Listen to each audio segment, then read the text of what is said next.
저는 요즘에 이렇게 큐티하면서 어떤 그 중요한 사건 중에 하나가 예수님께서 제자들의 발을 씻기시는 장면이 있었어요.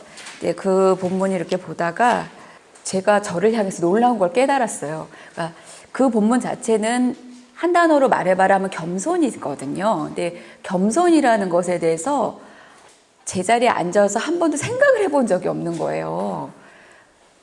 그냥 왜 그랬을까요? 모르겠어요. 아무튼 겸손이라는 것을 생각해보지, 이렇게 생각하고 여쭙고 이래 본 적이 없었는데 요번에 그 본문을 접하면서 이게 뭐가 있겠구나라는 이런 생각이 들었어요. 그리고 너무 그게 사모가 됐고 또 저 자신이 이 겸손이 이게 안 되겠구나 이런 생각도 들면서 그러니까 이제 더 알고 싶고 사모하고 싶고 이런 마음이 이제 있었습니다. 요한복음 13장이에요. 그 본문이 13장인데 스토리는 다 아시죠? 저희가 말씀을 다 이렇게 읽진 않겠지만 봉독하진 않겠지만 스토리를 이미 알고 있습니다. 그 13장 1절을 보시면 유월절 전에 예수께서 자기가 세상을 떠나 아버지께로 돌아가실 때가 이른 줄 아시고 여기서 이제 이게 되게 무게감 있게 다가온 거예요. 왜냐면 정말 그때가 딱 왔을 때는 그 직전에는 유월절 만찬을 하셨잖아요. 그때는 떡과 잔을 나누셨어요. 그건 저희가 익히 알고 많이 묵상을 했어요. 그런데 여기 이제 유월절 전에 여기도 이제 때가 이른 줄 아시고 그러니까 이게 여기서 주시는 메시지가 이게 정말 이거를 내가 알아야 되는 거구나 이런 생각을 해요.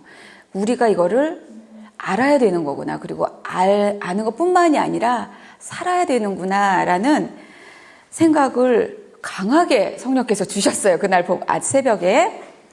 되게 의미심장해요. 1절이 세상을 떠나 아버지께로 돌아가실 때가 이른 줄 아시고 그리고 나서 뭘 하셨냐면 세상에 있는 자기 사람들을 사랑하시되 끝까지 사랑하시니라 이렇게 하셨어요.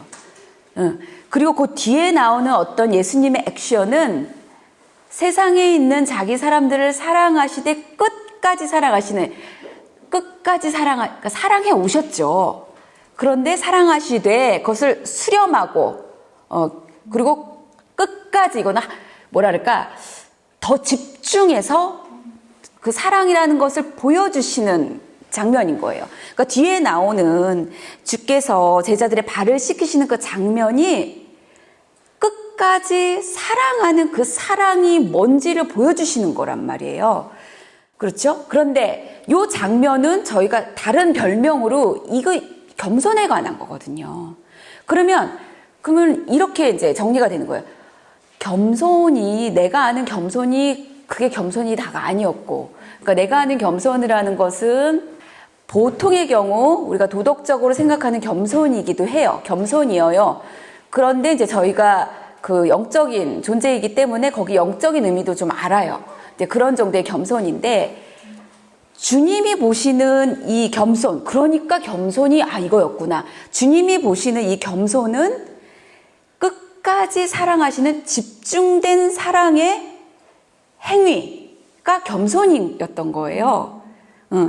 자, 그런데 끝까지 사랑하시는 집중된 사랑의 모습이 겸손인데 그것을 주께서 알려주고 싶으신 거예요. 이제 곧 있으면 가실 것인데 남아있는 제자들이 이제 주님이 가신 후에 또 성령을 받은 후에 이제 걸어가야 될 거 아닙니까? 제자로서. 근데 그때마다 이게 떠올릴 어떤 한 사건이 되길 원하시는 거예요. 그러니까 그때마다 어떤 벽 같은 것에 부딪힐 거예요. 그리고 어떤 한계에 부딪힐 거고 그럴 때마다 떠올릴 수 있는 이미지를 하나 강력히 주시고 교훈하시고 가신 거죠.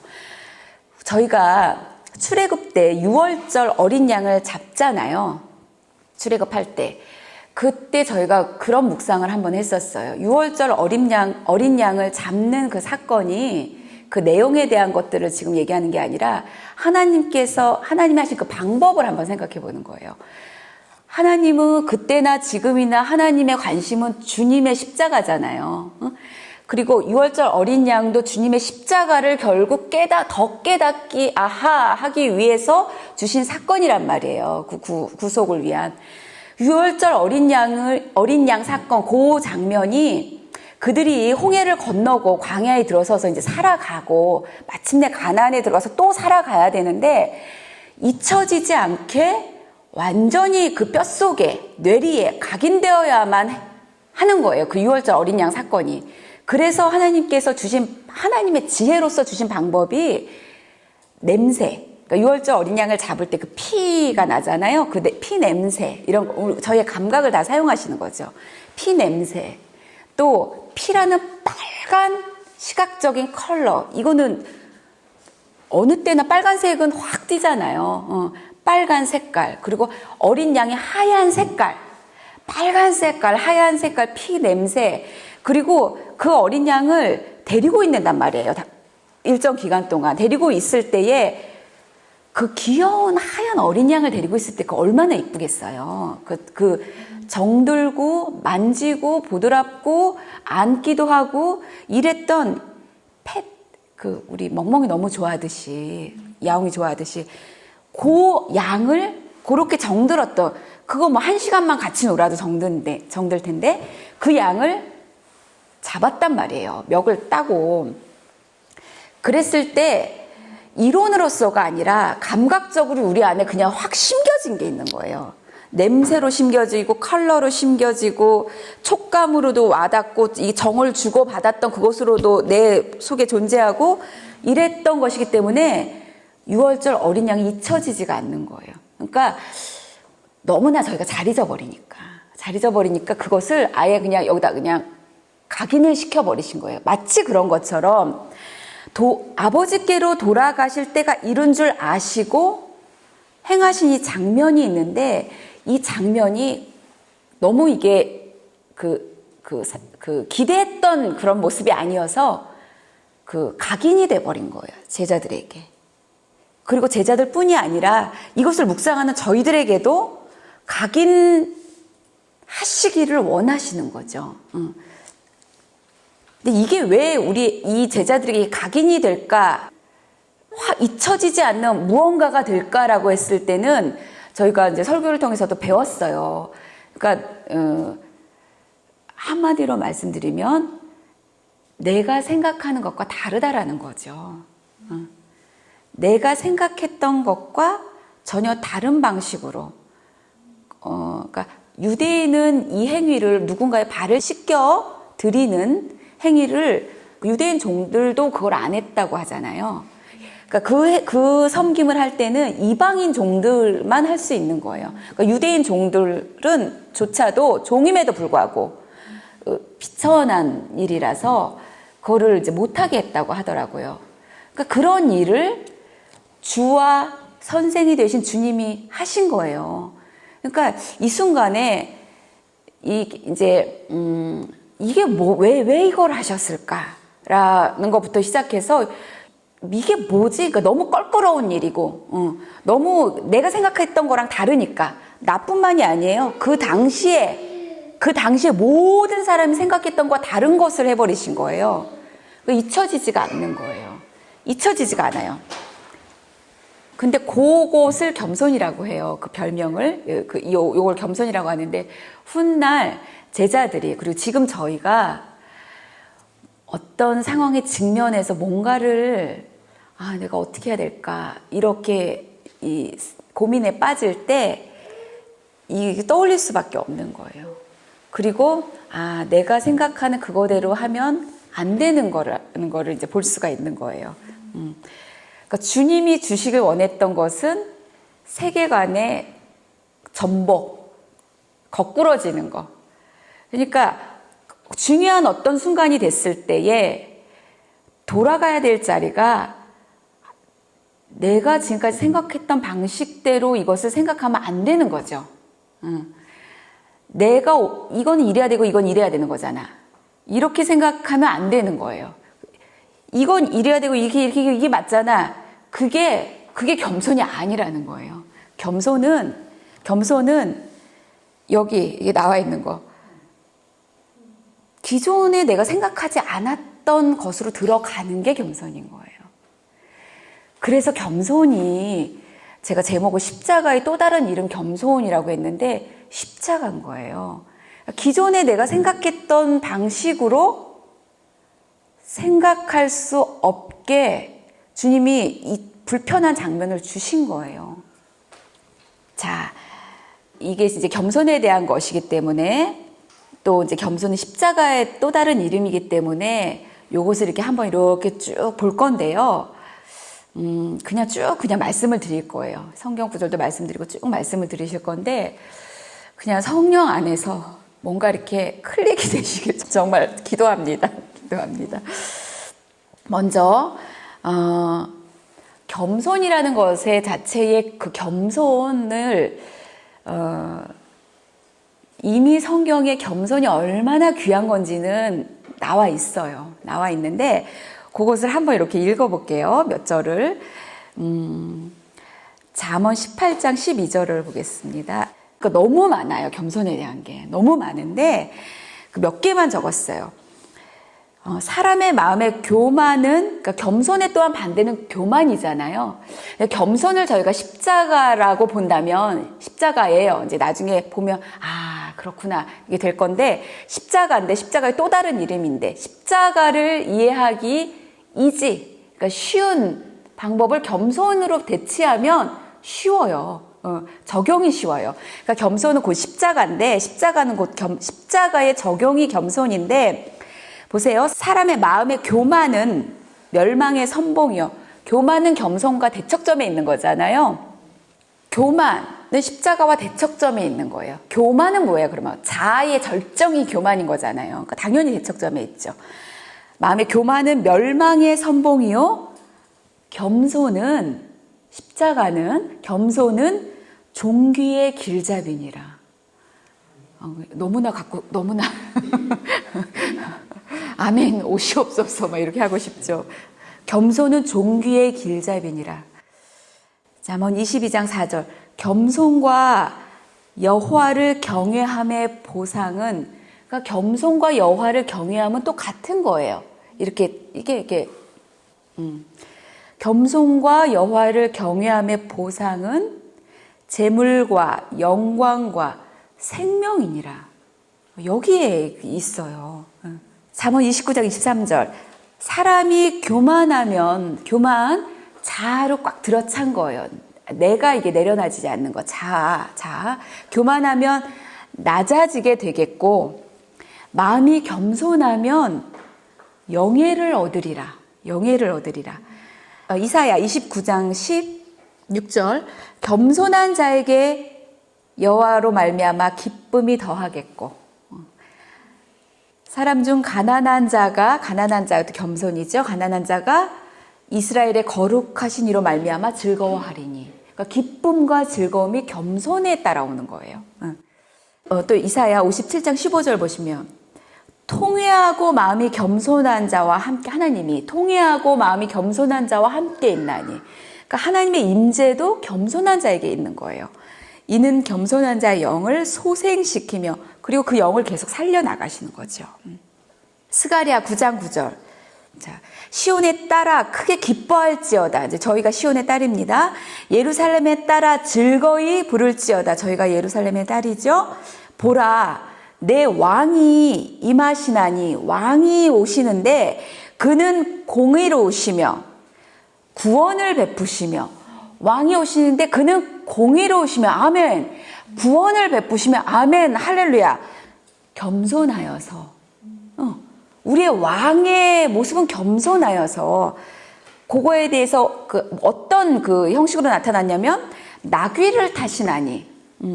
나귀의 작은 것 곧 나귀 새끼니라. 우리가 요한복음에서도 봤어요. 나귀 새끼 타고 주님이 입성하시잖아요. 마태복음 11장 29절. 이거 주님을 두고 말씀하신 거예요. 나는 마음이 온유하고 겸손하니.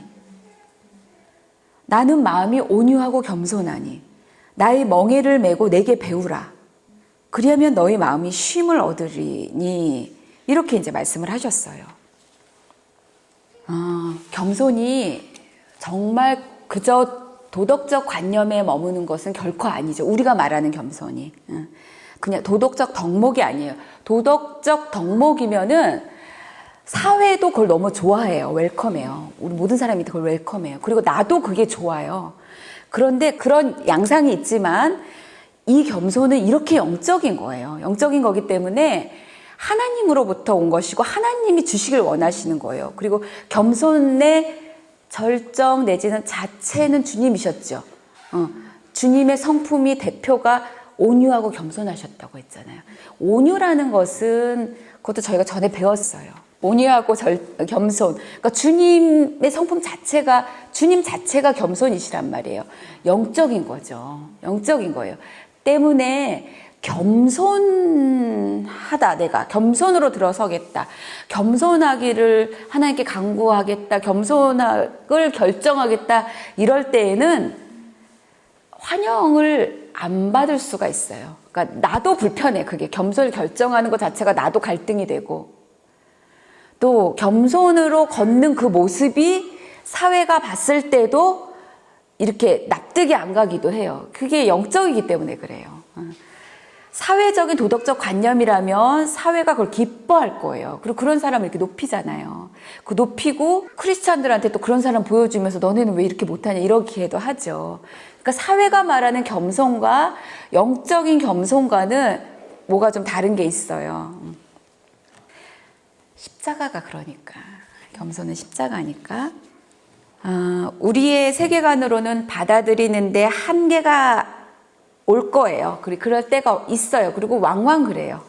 또 분명히 부딪히는 부분이 있고 또 그럴 때가 와요. 그러니까 내가 이거 겸손으로 들어갈 것이냐 아니냐 그럴 때가 온단 말이에요. 갈등할 때 그럴 때를 위해서 정말 강력한 이미지를 주신 것이고 겸손의 그 핵심이라고 해야 될까? 그 겸손을 구성하고 있는 핵심 요소는 내가 생각하는 것과 다르다라는 거예요.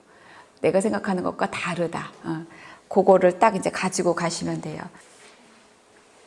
이렇게 다른데 주님이 결국 이게 본문을 쭉 보시면 이것이 옳다라고 말씀을 하세요. 그러니까 결국 내가 갈등을 할 때에 보세요. 겸손의 그 표본이신 주님이 이제 온 전생애와 삶을 통해서 겸손이라는 걸 보여주셨어요. 그 생애를 통해서. 근데 그것을 제자들이 이제 배우잖아요. 그리고 내거 삶아서 살아간 사람 중에 하나가 사도 바울인데 그 사도 바울의 이야기 중에 이따가도 조금 이렇게 구절을 나누겠지만 서로 나보다 남을 낮게 여기고 이런 구절이 있어요. 그럼 거기가 딱 그 문장에 도착을 하면 거기서 갈등이 생기잖아요. 나보다 남을 낮게 여기고. 그럴 만한 상황이 되면, 그리고 우리가 너무 사이가 좋으면 그게 어렵지 않죠. 그런데 그게 안 되는 상황이 왔단 말이에요. 그리고 100번을 생각해도 내가 나은데. 이런 상황이 이제 왔단 말이에요. 왔을 때에 어떻게 해야 되냐는 거예요. 그때 주님이 주신 이미지가 발을 씻긴다라는 그 이미지인 거예요. 그러니까 내가 생각했던 거랑 했던 같이 100번을 생각해도 이게 맞는 데가 그것이 뒤집어져야 되는 거죠. 근데 그 뒤집어서 순종하는 게 옳다라고 하시는 거예요, 주님이. 주님이 옳다면 빼박이잖아요. 그게 옳은 거잖아요. 그리고 내가 너희에게 본을 보였으니 너희도 그대로 행하라 이렇게 말씀하신 거예요. 왜? 보냄을 받은 자가 보낸 자보다 크지 않잖아요. 내가 이 사람을 대리자로 보냈으면 이 사람은 내가 말한 것을 내 것을 그대로 행해야 되는 거잖아요. 주님은 주님이 겸손이셨어요. 그러면 보냄 받은 자는 주님의 겸손을 그대로 행하는 게 맞죠? 그러니까 그게 옳다라는 거예요. 그러니까 고민할 게 없어요. 가치관이 전복되는 거 그게 옳다. 그리고 내가 그것을 본을 보였으니까 너희도 그대로 행하라. 이게 주님의 메시지신 거예요. 앤드류 머레이라는 그 영성학자 목사님이신데요. 이렇게 말씀을 하십니다. 겸손이란 죄로 인한 수치의 표적이 아니라 겸손하면 이렇게 낮아지는 모습이니까 그러니까 죄인들의 낮아지는 수치의 표적 이렇게 생각할 수도 있지만 그게 아니라 오히려 모든 죄와는 상관없이 바로 예수 자신과 하늘의 아름다움으로 옷 입혀지는 일이다. 이렇게 조금 더 읽어보겠습니다. 너희 중에 누구든지 처음이 되고자 하는 자는, 으뜸이 되고자 하는 자는 예수님의 말씀이죠. 으뜸이 되고자, 처음이 되고자 하는 자는 너희의 종이 될지니라. 자, 모든 사람이 종이 되어 저들을 돕는 자가 되는 것. 모든 사람의 종이 되어 저들을 돕는 자가 되는 것보다 더 거룩하고 신령한 일은 없습니다. 자기의 본분을 잘 알고 있는 진실한 종은 자기의 본분, 내가 누구며 어디서 왔고 뭐 때문에 부름을 받았고 내가 어디로 돌아갈 것이며 이것을 잘 알고 있는 본분을 잘 알고 있는 진실한 종은 그의 주인이나 객들의 수종을 드는 일에서 참된 기쁨을 누리는 법입니다. 침례 요한이 신랑의 친구가 되어서 신부가 신랑을 만나고 신랑이 신부를 기뻐하고 이런 신랑과 신부의 관계를 보고 신랑의 친구로서 기뻐하잖아요. 그게 참된 종의 모습인 거예요. 자, 모든 사람의 종이 되어 저들을 돕는 자가 되는 것보다 더 거룩하고 신령한 일은 없습니다. 그러니까 이렇게 우리가 흔히 목사님들을 주의 종이다 이렇게 부르시잖아요. 그게 그래야 되나 봐요. 그러니까 그게 정말 주의 종인 거야. 그래서 모든 사람을 돕는 자가 되는 거죠. 그럴 때 정말 그게 참된 주의 종이 되는 거잖아요. 모든 사람의 종이 됨으로써 겸손을 실천하는 일이야말로 하나님의 형상대로 지어진 인생 최대의 과업이라는 사실을 깨닫기를 부탁드립니다. 이렇게 앤드류 머레이라는 그 목사님께서 하신 말씀이에요. 자, 주님을 한번 생각해 보겠습니다. 저희가 이제 교만이라는 큰 씨앗이 저희 안에 있죠. 면면이 흘러요. 그 모든 죄가 용서를 받았죠. 받았음에도 불구하고 죄의 습관들이 저희 안에 남겨져 있어요. 그 습관 중에 가장 깊은 은밀한 부분이 이제 교만이라는 것일 텐데, 아담으로부터 이제 왔죠. 아담은 하와로부터 선악과를 넘겨받아서 또 자기가 먹었잖아요. 그 선악과를 딴 그것이 이제 교만인 거잖아요. 그죠? 하나님을 배제하고 스스로 높아지려는 그 마음이었잖아요. 그래서 저희 안에도 그 죄의 습관이 있어요. 아주 깊고 은밀하게 또 이렇게 말초 신경이 온몸에 퍼져가 있듯이 그 교만이라는 죄의 습관이 이제 퍼져 있죠. 뿌리 뽑기가 어려울 거예요, 사실은. 이제 법적으로는 처리가 됐지만. 그렇지만 주님이 승리하셨잖아요. 그러니까 얼마든지 주 안에서 저희도 승리를 경험할 수가 있어요. 아담보다 주께서 크신 분이니까. 첫 아담은 실패했지만 다시 오신 아담은 승리하셨잖아요. 우리가 속해 있는 그분은 다시 오신 아담이잖아요. 그러니까 아담 안에서 우리가 승리는 이제 보장되어 있는데, 그러니까 이것을 미뤄두는 게 아니라 인식하고 정면으로 보고 우리도 승리로 들어가는 거예요. 승리로. 겸손이라는 것이 겸손이 주님의 아주 본성처럼 주님 자체가 되신 것처럼 우리도 그냥 겸손이 정말 내가 되길 원하는 거죠. 그냥 아유 겸손한 채 하네 이런 정도를 넘어서서 그냥 툭 쳐도 겸손이 이런 거. 겸손이 왜 떨어지냐 막 이럴 정도로 그냥 자꾸 이렇게 겸손으로 더 나아가지고 이제 이런 것들을 보장된 승리 안에서 저희가 그 걸음을 걷길 원하는 거예요. 그리고 그게 승리하신 주님 안에 있기 때문에 얼마든지 가능하다라는 거죠. 얼마든지 가능하다. 자, 때문에 우리는 그리스도 안에 뿌리를 받고 자라나야 돼요. 승리하신 주님, 겸손 그 자체이신 주님 안에 뿌리를 받고 자라나야 돼요. 골로새서 말씀처럼 주님은 온몸의 머리십니다. 그런데 그 주님 안에 뿌리를 박으면, 그리고 뿌리를 받고 이렇게 막 빨아들이는 거예요. 뭔가를 빨아들일 건데 그 빨아들인 그 뭔가의 그 생명에 의해서 마디와 힘줄이 계속 그 생명을 공급받는 거예요. 그 생명을 공급받는 건데 공급을 계속 받아요. 주님으로부터 뿌리를 받고 계속 빨아들이면서 그 생명을 공급을 받아요. 그래서 우리가 서로 연결이 되고 연합하고 그렇게 함으로, 그러니까 혼자는 안 돼요. 같이 할 수밖에 없어요. 연결이 되고 연합함으로 하나님의 자라게 하심을 따라 자라가는 거예요. 이것도 되게 놀랍죠. 그러니까 혼자는 그게 어려운 거예요. 그리고 혼자 있으면 내가 여기 겸손으로 선택하고 들어갈 수 있는 그런 지점도 못 만나요. 혼자 있는데 무슨 갈등이 있겠어요. 같이 있어야 저 인간이 왜 저러냐 이러면서 뭔가 시작이 되는 거죠. 갈등이라는 게.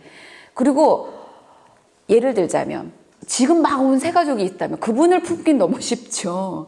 모든 걸 다 용서가 되고. 그리고 또 어떤, 만약 큐티집의 스텝, 그러니까 저의 경우 이렇게 짧게 간단하게 나눠보면 우리 여기 큐티집의 스텝들이 계시다. 그러면 그분들도 괜찮아. 근데 점점 어려지는. 그런데 이렇게 리더들이 있다. 그러면 그분들은 새가족보다 어렵고 큐티집 스텝보다 어려워요. 거기서 서로 겸손하기가. 그리고 거기도 괜찮은데 더 어려운 거는 이제 남편과 아내. 이게 더 어렵죠. 그러니까 끝도 없어요. 그리고 계속 도전이 되는 거예요. 왜냐면 한계를 계속, 왜냐면 우리가 서로 간에 연합하고 상합해서 뿌리 대신 주님한테 뿌리를 받고, 머리 대신 주님에게 뿌리를 받고 그 주님으로부터 뭔가를 빨아들일 거예요. 그걸 생명력이라고 할 건데 그 생명력을 빨아들여서 서로 연합하고 마디가 힘줄이 생기고 이러면서 자라가는 게 그 공동체 속에서 살아갈 수 있거든요. 때문에 혼자서는 자랄 수 있다 없다? 절대로 없다. 절대로 없다. 따라서 신앙생활은 홀로는 안 되는 거예요. 홀로는 안 되는 거고 공동체 속에서 하는 거예요. 공동체 속에서 예를 들어 그 속세를 떠나서 만약에 수도원에 가서 신앙생활 하는데 그것도 공동체예요. 또 무슨 우리가 알듯이 그 당시에 쿰랑 공동체 이런 공동체도 공동체잖아요. 그러니까 혼자서는 할 수가 없어요. 어디서 갈등을 직면할 것이며 자 이제 그리스도께서 성육신 하셨습니다. 이제 그리스도께 뿌리를 박는다고 했어요. 그리스도께서 성육신 하셨어요. 성육신 하심으로 말미암아 하나님의 생명이 인간의 성품 안으로 이제 들어오셨어요. 성육신이라는 게 그런 거잖아요. 성육신이라는 거. 성육신으로 말미암아 그리스도께서 인간으로 오심으로 말미암아 하나님의 생명이 인간 세계 안으로 들어오셨어요. 하나님의 생명. 자, 이 하나님의 생명은 강력하게 역사하는 힘이십니다. 그렇죠? 하나님의 생명은 예수님의 부활을 가능케 하신 생명이시죠. 하나님의 생명은 지금 그 부활하신 주님 안에서 그리고 성령의 그 부으심 속에서 지금 우리 심령 속에도 역사하고 계시죠. 하나님의 생명이 그리스도 안에 나타난 그 생명을 자 그러면 이 생명 이제 오늘은 겸손이라는 것을 이제 더 집중해서 볼 때 그리스도 안에 계신 그 생명이 뭘까라고 고민해 보는 거예요. 그리고 그 생명이 뭘까라 고민해보고 그 생명이 아하라고 그게 알아졌으면 이제 그 생명을 우리도 의지할 거예요. 의지할 건데 자 이제 그 생명은 지금 우리의 것이 이미 되었는데요. 우리가 그 생명을 소유하고 있어요. 근데 그 생명이 점점 우리를 또 소유해 나가실 거예요.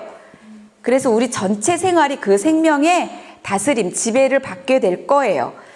이러한 관점에서 그리스도를 이렇게 보는 거예요. 보니까 그리스도를 보니 그분 안에 나타나는 그 성품 중에서 그 특별하게 보여지는 그 뭔가가 있단 말이에요. 그게 이제 무엇인지 볼 텐데 오늘은 그것을 겸손이라는 관점에서 볼 것입니다.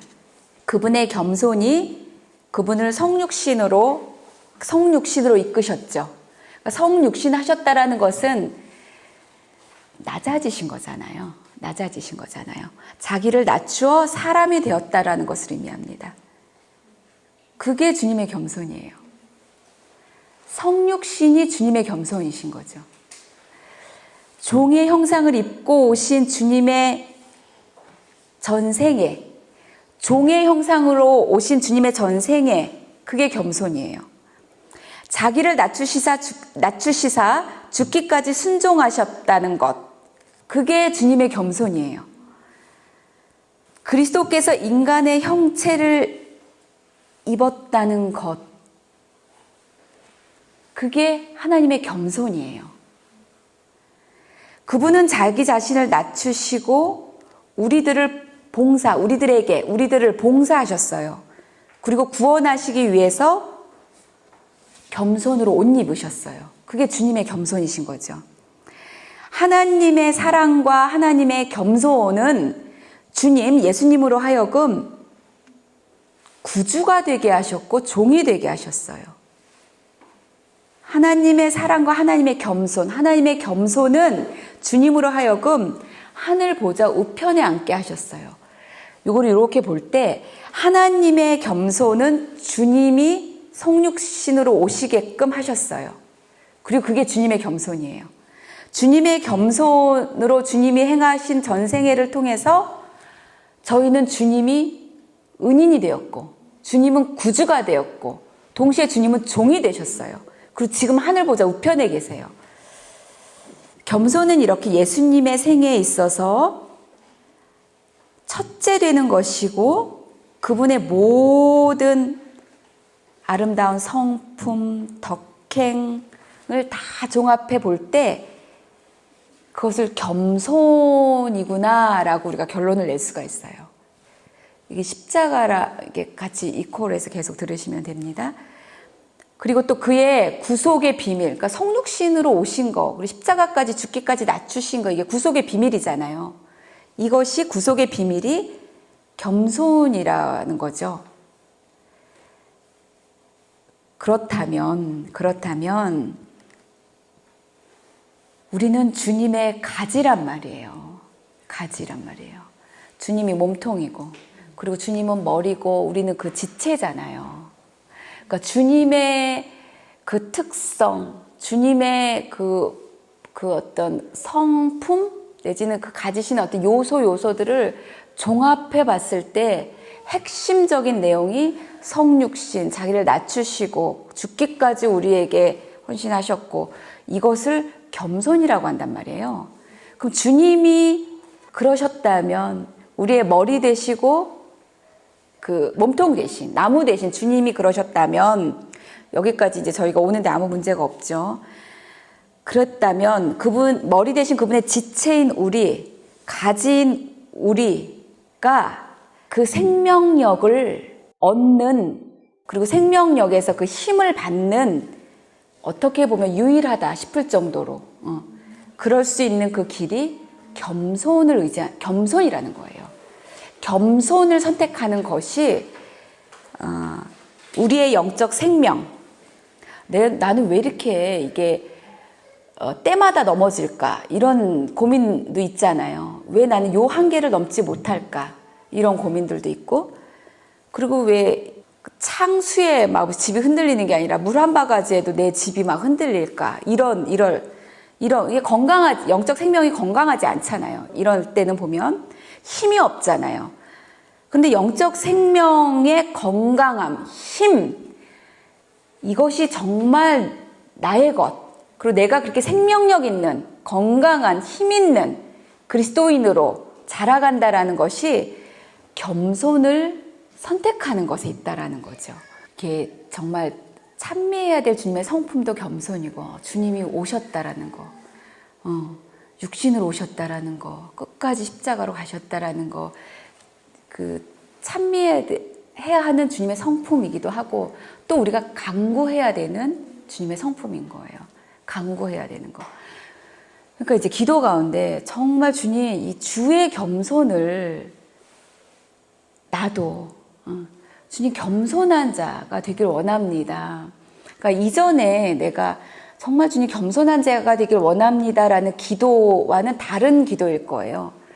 주님이 겸손 그 자체셨던 그것, 그리고 주님 안에 있는 생명력이 주님의 겸손에서 오셨다라는 그것을 생각했을 때에 그 겸손으로 구속해내신 거잖아요.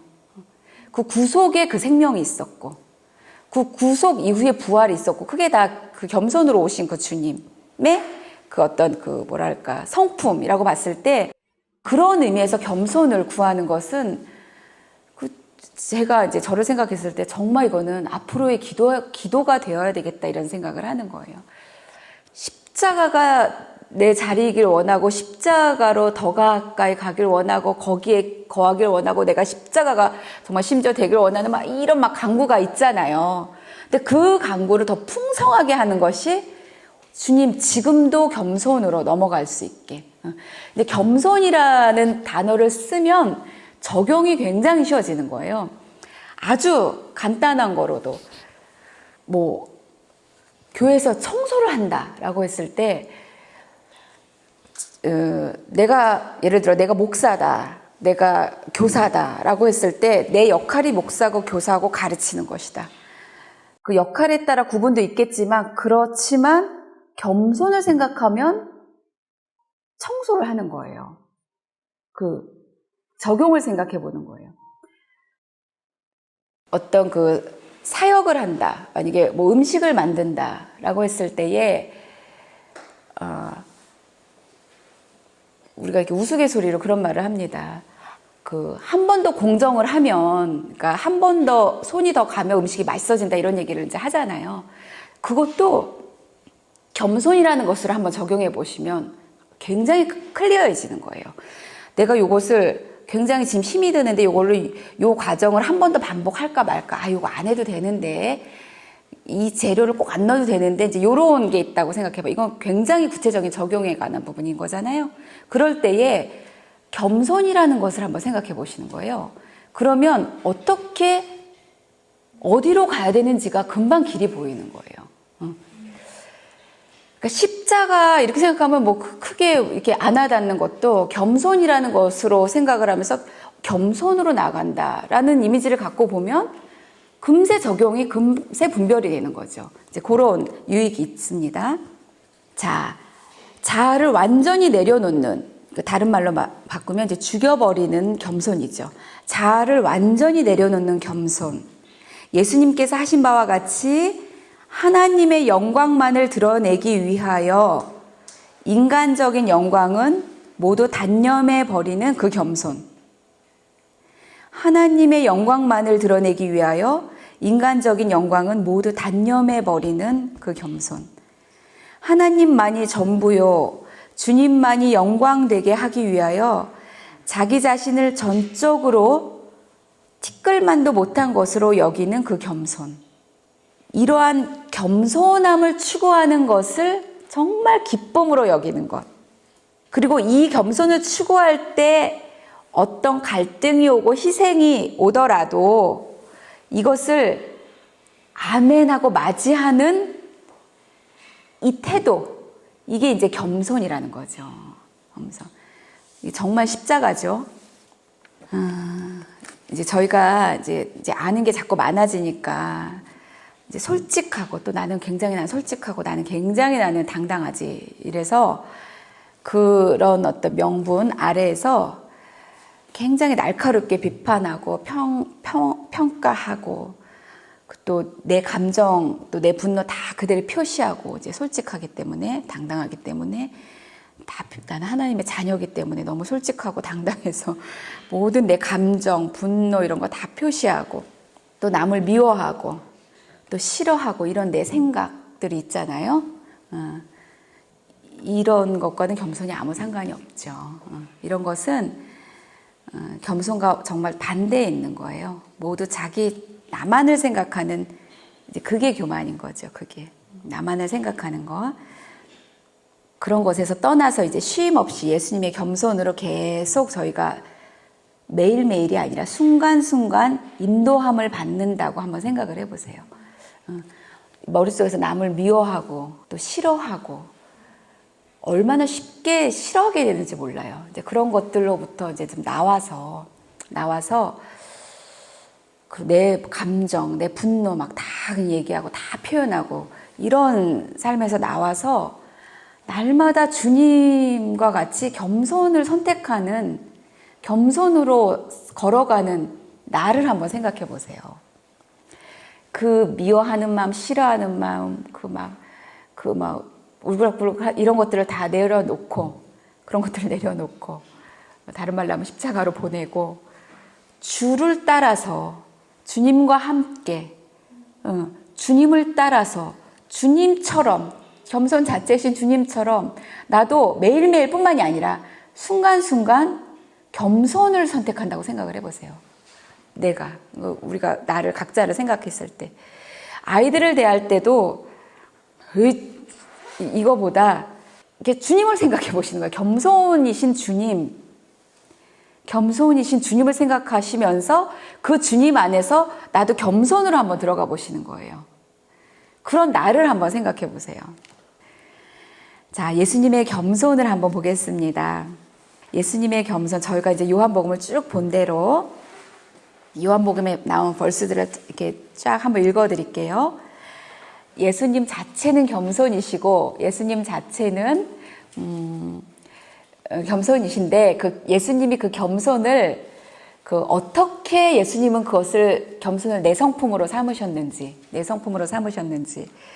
봤을 때 정말 하나님 앞에서 전적으로 종속적인 입장을 취하신 거예요. 그러니까 주인이 아니라 종이었던 거죠. 하나님 앞에서 하나님보다 높아지려고 한 게 아니라 낮으신 분인 거예요. 종속적인, 그러니까 종의 입장인 거예요. 하나님의 종인 거예요. 아담은 높아지려고 했잖아요. 하나님처럼 되려, 이거는 하나님보다 바벨탑, 이거 다 높아지려고 했던 거잖아요.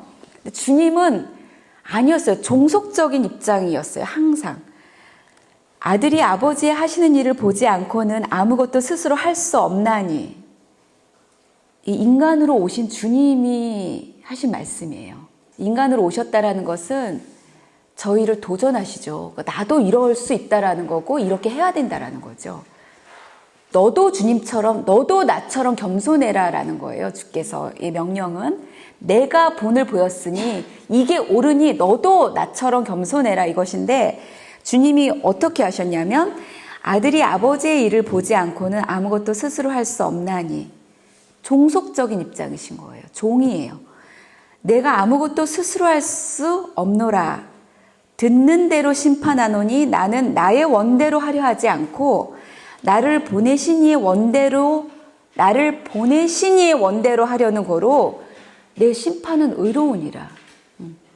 우리의 어떤 심판 내지는 우리가 자녀를 어떤 훈계할 때도 그게 내 분노로서, 짜증으로서 훈계가 아니라 의로운 훈계가 될 수 있잖아요. 주님처럼 내 심판은 의로우니라. 이런 것처럼. 어떻게 하면 그렇게 됩니까? 주님처럼 스스로 하는 게 아닌 거예요. 하나님 보내신 이의 원대로 훈계하면 내 훈계는 의로우니라. 이렇게 되는 거죠. 그러니까 종속적인 주님이신 거예요. 그러니까 종속적이다, 종이 됐다라는 게 싫어할 필요가 없죠, 저희가. 내가 종이 되는 것을 싫어할 필요가 없어요. 내가 종이 되는 것을 싫어하고 나는 꼭 높아져야 되겠다, 너보다는 내가 높아야 되겠다, 이런 아이디어를 가질 필요가 없어요. 왜냐하면 주님이 이렇게 종속적이신데, 그 종이 되기를 하신 게 주님의 생명력의 근원이신데, 내가 높아지려고 할 필요가 없죠. 네가 크냐 내가 크냐 이런 걸 할 필요가 없는 거예요. 나는 사람에게서 영광을 취하지 아니하노라. 그럴 필요가 없는 거예요. 이게 종된 자의 모습이에요. 종속적인 삶의 모습, 종된 자의 모습인 거예요. 사람에게서 영광을 취하지 아니하노라. 왜 뭐를 해놓고 거기서 영광을 취하려고, 그죠? 너무 그거는 정말 가난하잖아요. 근데 뭐를 했어요. 예. 근데 왜 여기서 영광을 요만큼이라도 왜 영광을 자기가 가져가려고. 그럴 필요가 없는 거예요. 거기 뭐 좋은 게 있어야 가져가죠. 내가 이 영광을 가져가는 게 하등 좋은 게 없어요. 자, 내가 하늘로서 내려온 것은 내 뜻을 행하려 함이 아니요. 내 뜻이 관철될 필요가 없어요. 내 뜻이 관철될 필요가 없다라는 것입니다. 내 교훈은 내 것이 아니요 내가 스스로 온 것이 아니로라. 이게 지금 요한복음에서 계속 말씀하고 계시는 거예요, 지금. 내 교훈은 내 것이 아니요. 만약에 제가 이런 것들을 나누고 있으면 이것이 제 것입니까? 아니잖아요. 그렇죠? 왜 여기서 제가 영광을 취하려고 하겠어요? 그렇죠. 그런 말도 안 되는. 내가 스스로 온 것이 아니니라. 보내셨기 때문에 오신 주님이신 거잖아요. 그 오신 것에 대해서 주님이 높아지려고 하십니까? 아니시잖아요. 때로는 이제 저희가 이제 뭐 어떤 관계 속에서 내가 십자가로 들어갔다, 내가 죽어졌다 라고 했을 때에 그 훗날 가서 내가 죽었는데 이런 또 왜 거기서 또 영광을 또 취하려고 하는 그 제 모습이 있더라고요. 나는 스스로 내가 스스로 아무것도 하지 아니하고 뭘 했는데 스스로 한 게 아니에요. 하나님이 하게 하셔서 한 거예요. 그러니 거기서 뭐 영광을 취할 게 뭐가 있겠어요. 그리고 거기에 사람들은 그 얘기를 할 거 아니에요. 뭐 피아노 너무 정말 좋았어요. 막 어떻게 이렇게 정말 피아노가 너무 성령 충만해요. 막 이렇게 막 얘기했다고 해봐요. 그게 나랑 무슨 상관이 있겠어요. 그렇죠? 그 내가 한 게 아니잖아요. 불러내신 분이고 기름 부으시고 보내셔서 하게 하신 하나님이 하신 거잖아요. 그러니까 사람들은 얘기하겠죠. 그러면 피아노 정말 은혜 안 됐어요. 이렇게 안 하잖아요. 그런 사람은 말을 안 하겠죠. 뭐 하기도 하지만 보통 와서 얘기한 사람이 너무 좋았어요 얘기하지. 그러면 그게 거기에 그거는 검증이 될 것 같아요. 이렇게 뭐 이런 식으로 내가 가난하게 하나님을 의지했구나 이런 것에 대한 어떤 그것으로는 받을 수 있겠죠. 더 의지하자 이렇게. 내 영광을 구하지 아니하나. 요한복음 8장 50절. 나는 스스로 온 것이 아니여 아버지께서 나를 보내신 것이니라. 요한복음 8장 42절. 내가 스스로 아무것도 하지 아니하고 8장 28절. 내가 스스로 온 것이 아니로라. 7장 28절. 내 교훈은 내 것이 아니여 7장 16절. 내가 하늘로서 내려온 것은 내 뜻을 행하리 함이 아니여 6장 38절. 나는 사람에게서 영광을 취하지 아니하여 5장 41절. 계속 이렇게 있습니다. 내가 너희에게 이르는 말이 스스로 하는 것이 아니라 14장 10절. 주께서도 이렇게 말씀하시는데 인간으로 오신 주님이세요. 그리고 새벽마다 때마다 하나님께 다시 혼자 산으로 가신 주님이세요. 다시 혼자 산으로 가셔서 뭐 하시겠어요? 하나님과의 교제 속에서 하나님의 음성 속에서 들려지고 녹아지고 더 이렇게 확인되고 막 구약이 더 내 것 되고 그래서 구약이 더 해석되어서 그 정말 정확하게 이 사람들에게 전파되고 이게 또 이제 신약이 될 것이고 복음서 너희의 듣는 말이 내 말이 아니요 하나님의 말씀이라는 거예요. 이게 주님의 겸손이신 거예요. 아주 그냥 종속적인 분이신 거예요. 종이신 거예요. 종. 근데 정말 이렇게 본성이 저희가 교만이 있어서 종 되는 게 너무 이게 어려운 거예요. 때로는 남편의 종 되는 게 너무 어렵고 어쩔 땐 자녀들의 내가 종이냐 그리고 저도 뭘 애들한테 시킬 때 한 번에 다 시켜야 되는데 까먹고 또 시키고 엄마 내가 종이에요 막 이러잖아요. 우리 안에는 계속 내가 종이냐 막 이런 게 계속 올라오잖아요. 내가 종이냐 계속 올라오고 그리고 자꾸 위에 있으려고 하고 내가 막 보내는 자가 되려고 하고 이러는 게 이제 저희 안에 있죠. 있는데 주님을 가만히 뵈니까 한 개도 그게 없는 거예요. 한 개도 그게 없고 다 하나님으로부터 온 것을 그대로 행하는 그냥 그야말로 종속된 인생. 이분이 불행하신가요? 이분이 빈궁하신가요? 영적으로? 이분이 비천하신가요? 그렇지 않잖아요. 그리스도의 생애와 역사의 가장 깊은 뿌리가 무엇이었는지를 이렇게 지금 저희가 읽은 그 벌스들이 우리에게 이제 공개해 주는 거예요. 그리스도의 생애와 역사의 가장 깊은 뿌리가 무엇이었는지 주님은 거기로부터 행하신 거죠. 우리도 이제 주님의 똑같은 그것으로부터 저희도 이제 행해야 되는 거고 하나님께서는 하나님의 위대한 능력의 구속의 역사를 어떻게 그리스도를 통해서 하실 수 있었는지를 보여주십니다. 뜻은 하나님이 가지고 계셨어요. 근데 그 뜻을 우리의 주님 대신, 그리스도 대신 주님께 담으셨어요. 주님은 종이 되셔서 그것을 그대로 받으셨고, 그리고 그대로 우리 앞에 행하신 거예요. 그렇다면 우리의 능력의 구속의 역사, 저희가 이제 기도하잖아요. 지난주도 이제 요거 시작 전에 기도할 때 우리가 어디에 있던지 간에 그 지점에서 다시 한번 구속되기를 원한다고, 구원받기를 원한다고, 주님 도와달라고 이렇게 기도하죠. 그러니까 우리의 능력의 구속의 역사. 그리고 만약에 내가 준경 집사님과 교제를 했을 때 정말 준경 집사님을 통해서 나의 어떤 부분이 구속이 된다. 그럼 준경 집사님의 그 어떤 부분은 정말 능력의 역사잖아요. 그러면 그것의 그 실체가 어디냐, 뿌리가 어디냐를 보여주는 거예요. 종속적인 삶, 완전히 하나님에게 종된 삶, 말씀에 종된 삶, 말씀 밑으로 들어가서 말씀의 종이 되는 거죠. 하나님의 종이 되는 거예요. 높아지려고 안 하고. 근데 늘 경고사항이 있듯이 자꾸 높아지려고 한단 말이에요, 저희는. 주님이 마치 이러시는 것 같아요. 이것은 내가 아니다.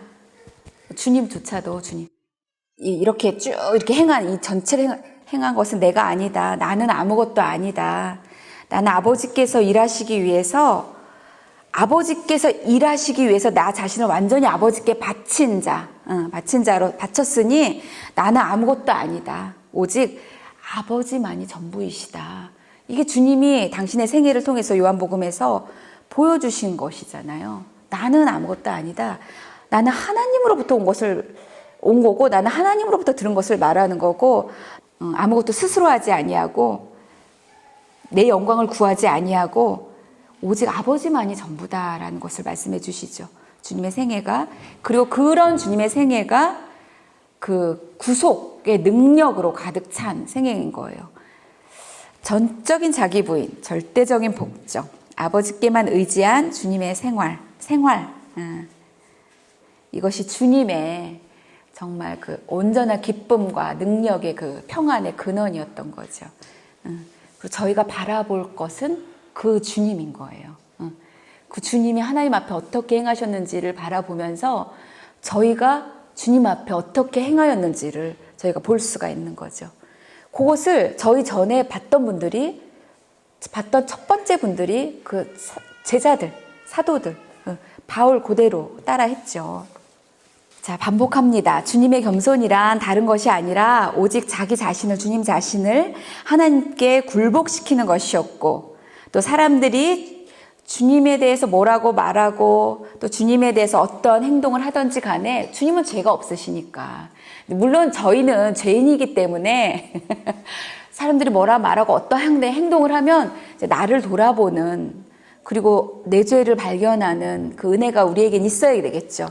하지만 주님은 죄가 없으시잖아요. 그러니까 사람들이 어떻게 생각하건 사람들이 어떤 행동을 하건 간에 그것을 생각하지 않고 오직 하나님께서 즐겨 하시는 그것, 오직 하나님께서 뜻하신 그것을 자기 안에서, 주님 안에서 행하실 수 있도록 하나님께 모든 것을 맡기신 그 삶, 겸손, 그 삶 자체가 주님이셨던 거예요. 여기에 자기의 명예가 있습니까? 없죠? 그리고 자기 권세, 이 일을 함으로써 내가 명예를 취한다, 이 일을 함으로써 내가 권세를 갖는다, 이런 게 없죠. 이 일을 하면서 내 왕국이 확장된다, 이런 거 없습니다. 없습니다. 저희도 마찬가지예요. 내가 그 카레를 너무 만나게 했는데 거기에 그게 만나게 되면 그게 우리 무슨 만든 자의 명예가 올라간다거나 권세가 생긴다거나 막 그 만든 자의 그 막 킹덤이 막 확산된다거나 이런 거 아니라는 거죠.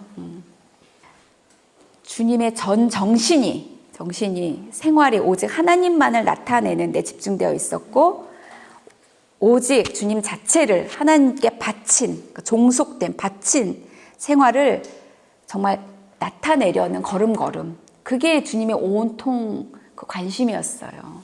그러니까 우리의 온통 관심도 사실 거기에 있어야 되는 거죠. 정말 받쳐진 자로서 하나님이 하실 일들을 어떻게 나타낼 것인가.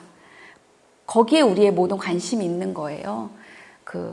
이것을 함으로 나에게 뭐가, 이것을 함으로 내 영광이, 이것을 함으로 내 권세가, 이것을 함으로 내 킹덤이 확장, 이런 거는 전혀 아닙니다. 그쵸? 만약에 유스 사역, 칠드런 사역을 한다면 유스와 칠드런 사역을 통해서 막 명예가 올라가길 원치 않으시죠? 그리고 막 권세가 올라가길 원치 않으실 거고, 유스의 킹덤이 확장되길 원치 않으실 거고, 칠드런 막 킹덤이 확장되길, 그런 게 아니에요. 오직 하나님의 나라, 그리고 오직 하나님이 즐겨 하시고 뜻하신 그것만이 나타나는 것에 우리의 모든 그 관심이 가 있는 거죠. 자, 짧게 이것만 보고 마치겠는데요. 예수님께서 당신 삶도 주님 자체가 겸손이시고, 그리고 주님이 어떻게 그 겸손한 자로서 행하셨는, 겸손이 무엇인지를 이렇게 보여주실 때 종속적인 삶을 사셨다고 하셨어요. 근데 그게 주님의 교훈에서도 얼마나 그 겸손을 주께서 강조하시는지 드러나는데, 공생에 들어서면서 첫 번째 하신 말씀이 사역의 첫 번째 하신 말씀이 심령이 가난한 자는 복이 있나니, 그 말씀이셨어요. 천국이 저희 것이며, 이렇게 온유한 자는 복이 있나니 저희가 땅을 기업으로 받을 것이며, 이 겸손에 대한 거예요. 그렇죠. 또 나는 마음이 온유하고 겸손하니 나의 멍에를 지고 내게 배우라, 이렇게 이게 주님의 교훈, 가르치심이었어요. 그리하면 너희 마음이 쉼을 얻으리라. 이게 마태복음 11장 29절. 또 누구든지 이 어린아이와 같이 자기를 낮추는 그가 높아지리라, 이렇게 말씀하셨어요. 누가 하늘나라에서 제일 큰 자냐, 이런 다툼이 일어났을 때 하신 말씀이에요. 하늘나라에서 제일 으뜸되는 것이 겸손이라는 것을 가르쳐 주신 거예요. 네 번째, 누구든지 으뜸이 되고자 하는 자는 너희의 종이 되어야 하리라. 인자가 온 것은 섬김을 받으려 함이 아니라 도리어 섬기려 하고, 그러니까 천국에서 오신 주님의 표적이 섬기는 모습인 거예요. 겸손한 자, 하나님과 가장 가까운 자. 또 다섯 번째, 높은 지위를 탐하는 바리새인들을 보고 주님이 이렇게 말씀하셨어요. 너희 중에 큰 자는 너희를 섬기는 자가 되어야 하리라. 너무 분명하신 거예요, 주님은. 또 어느 날 바리새인 집에 청함 받았어요. 그리고 손님들도 막 왔어요. 근데 서로 높은 좌석을 차지하려고 하는 거예요. 제자나 바리새인이나 다 똑같죠. 그러니까 우리가 다 똑같죠. 그 상좌를 차지하려고 하는 거예요. 상좌를, 그저 마음속에서. 그럴 때에 주님이 이렇게 말씀하셨어요. 무릇 자기를 높이는 자는 낮아지고 자기를 낮추는 자는 높아지리라. 누가복음에서. 또 바리새인과 세리가 이렇게 할 때 이렇게 말씀하셨습니다. 자기를 높이는 자마다 낮아지고 자기를 낮추는 자는 높아지리라. 바리새인과 세리를 두고, 그러니까 세리를 편들어 주신 거예요. 세리가 자기를 낮추니까, 겸손하니까 세리를 높여 주신 거예요. 그런데 높아진 세리는, 주님이 인정하신 세리는 조심해야 되죠. 금방 자기도 이 마음속에서 금세 또 바리새인 될 수가 있단 말이에요. 계속 낮추는 자리로 가는 수밖에 없어요. 계속 낮추는 자리로 가는 것을 도와주는 것이 실제 삶에서 낮은 자리를 선택하는 거예요. 그래야 이 내면이, 내 영성이 계속 겸손으로 가지는 거예요. 근데 실제 생활에서 자꾸 높아지는 말을 하고 높아지는 걸 선택을 하면 내 영혼은 계속 가난해지는 거예요. 또 여덟 번째, 내가 주와 선생이 되어 아까 말씀드린 너희 발을 씻겼으니 너희도 서로 발을 씻기는 것이 옳으니라, 이렇게 가르치셨어요. 아홉 번째, 주의 만찬 때 막 말다툼하는 거예요. 누가 높으냐라고 말다툼하는 거. 정말 이게 누가 높으냐, 이 교만에 대한 것은 끝도 없죠. 계속 제자들이 이렇게 말다툼한 걸 보면 제자들이 이상해서가 아니라 우리가 그렇다라는 걸 보여주는 거예요. 우리가 그렇다는 걸 보여주는 거예요. 아까도 말씀드렸듯이 새 가족과 제가 말다툼 안 하잖아요. 이 교만이 끝도 없는 거예요. 끝도 없는 거예요. 그러니까 그 주의 만찬, 그 직전, 십자가에 달리기 그 직전, 그 전날 밤에 말다툼하고 있는 거예요. 그랬더니 주께서 큰 자는 젊은 자와 같이 되어야 되고 두목은 섬기는 자와 같이 되어야 될 것이다. 또 가르쳐 주시는 거예요. 정말 귀에 인이 박히게. 나중에 성령 받고 이 모든 것이 깨달아집니다. 이것을 그대로 배운 이제 사도 바울이 로마서에서 존경하기를 서로 먼저 하며 높은 데 마음을 두지 말고 도리어 낮은 데 처하며 스스로 지혜 있는 채 하지 말라. 고린도 교인에게 사랑은 자랑하는 것이 아니다. 교만한 것이 아니다. 자기 유익을 구하는 것이 아니다. 성내는 것이 아니다. 얘기합니다. 갈라디아 교회에게 사랑함으로 서로 종이 되라 얘기합니다. 에베소 교인에게 모든 겸손과 온유로 하라고 얘기합니다. 빌립보 교인에게 아무 일에든지 다툼이나 허용으로 하지 말고 오직 겸손한 마음으로 각각 자기보다 남을 낮게 여기고 너희는 이 마음을 품으라. 곧 그리스도 예수의 마음이니. 하나님과 동등 되신 분인데 자기를 비워, 오히려 자기를 비워 종의 형체를 가져 자기를 낮추시고 이것을 배우라, 품으라. 골로새 교인에게 긍휼과 자비와 겸손과 온유, 겸손을 계속 선택해 나가는 것, 겸손을 계속 선택해 나가는 것, 그게 저희를 거룩으로 이끌 것이고 그게 저희를 기쁨과 능력으로 이끌 것입니다. 그런데 정말 너무너무 나를 괴롭히고 못살게 구는 모든 형제 자매들을 대할 때 그때는 어떡합니까? 그때도 겸손해야 됩니까? 그때는 이렇게 생각하시면 돼요. 아, 이게 정말 하나님께서 큰 은혜를 주시기 위해서 특별한 기회로 나를 부르셨구나.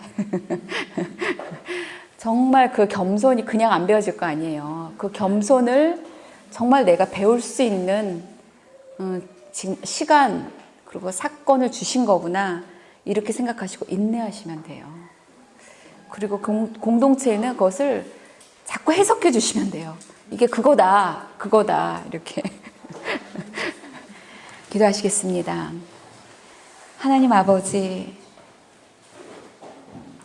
말도 안 되는 이것, 내가 종이 되어서 그 원수 같은 또 무지한, 무식한 그의 발을 씻기는 것, 이것이 옳으니라 하셨습니다. 그리고 주께서 친히 본을 보이셨으니 너희도 이렇게 행하라 하셨습니다. 하나님, 이것이 겸손이라는 것을 주님 배웠습니다. 그러니 겸손은 자연스럽게 할 수 있는 것이 아님을 주님 알았습니다. 겸손을 선택하고 겸손으로 행한다는 것은 철저한 죽기까지 자기를 부인하는 복종이라는 것을 주님 배웠습니다.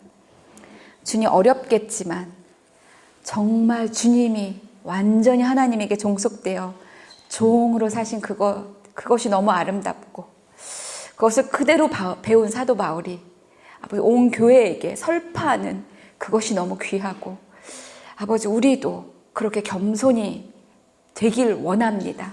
겸손이 되길 원하고 주님처럼 우리도 겸손 자체가 되길 원하고 겸손의 사람이 되길 원합니다.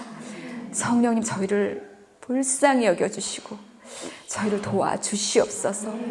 아버지 위로 올라갈수록 어쩌면 더 어려운 이것을 주님 정말 인정하고 아버지 이 겸손에서 끝까지 승리하는 우리가 될 수 있도록 축복하여 주시옵소서. 예수님의 이름으로 기도드렸습니다. 아멘.